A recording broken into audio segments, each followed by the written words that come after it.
Oh, hey, didn't see you there. I was looking at hydropower. Do you know what it is? Here, let's take a look.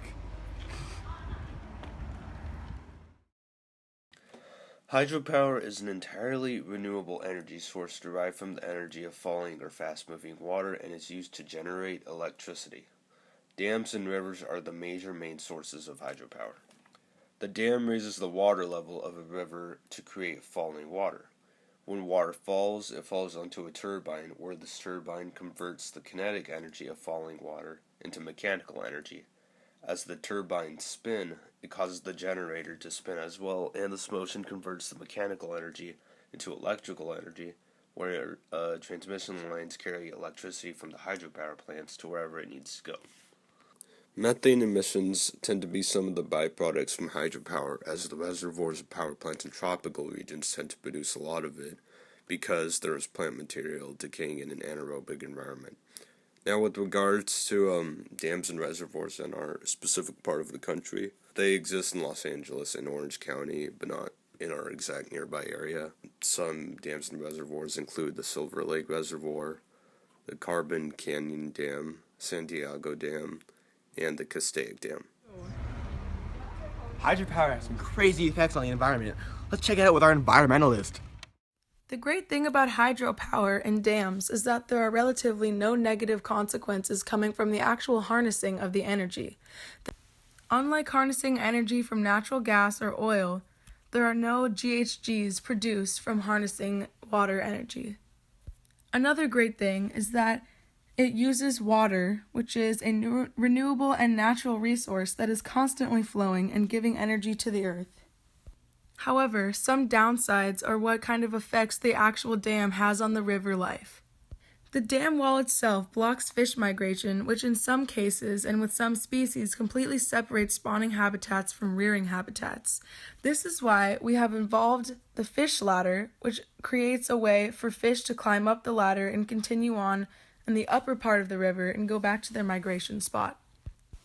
Another significant and obvious impact is the transformation upstream of the dam from a free-flowing river ecosystem to an artificial slackwater reservoir habitat.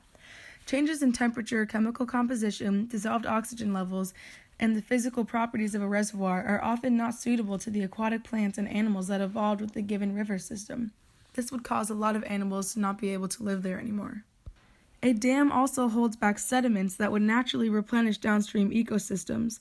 When a river is deprived of its sediment load, it seeks to recapture it by eroding the downstream riverbed and banks, which leads to a completely altered physical ecosystem downstream that does not match the river upstream. Luckily for humans, there aren't many concerns with the building of dams and human health. The only problem were to be if a dam were to break, the water could be released and much of the below-stream ecosystem would be flooded. This could prove harmful to humans and animals whose homes and habitats are near the river, especially if there's not good flood control around the river.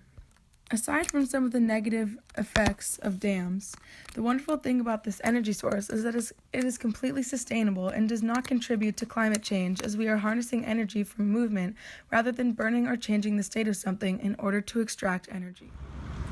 You may be wondering how this all came about. Let's go to our historian, John, for some thoughtful insight.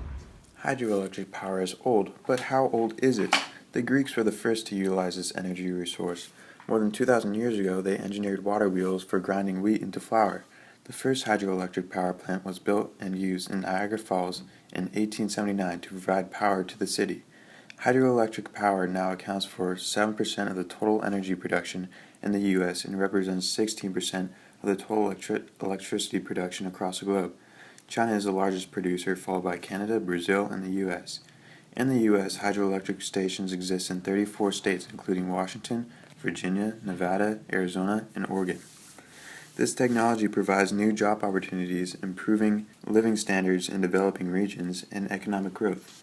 but it does have its drawbacks, such as forced population displacement to provide space for the dams, creating a sudden influx in the population caused by incoming construction workers, also known as a boomtown effect, and lastly, the interruption of traditional lifestyles and practices as a result of changing conditions of the rivers.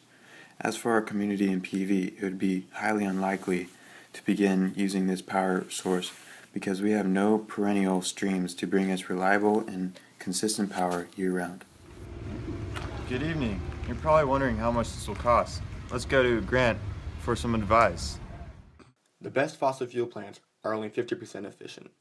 In the US, hydropower is produced for an average of 85 cents per kilowatt hour. In this graph right here, you'll see that it's about 50% the cost of nuclear, 40% the cost of fossil fuels, and 25% the cost of natural gas.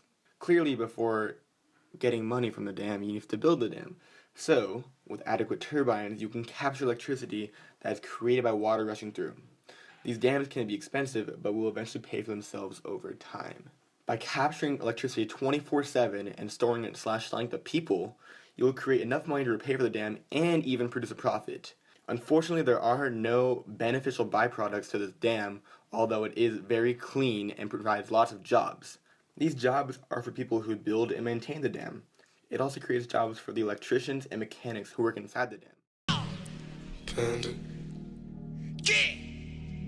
Panda, panda, panda, panda. I got broads in Atlanta, just at the lean, the family. Credit cards in the scammers, hitting the licks in the van. Legacies, found them, wait and see, look like a panda.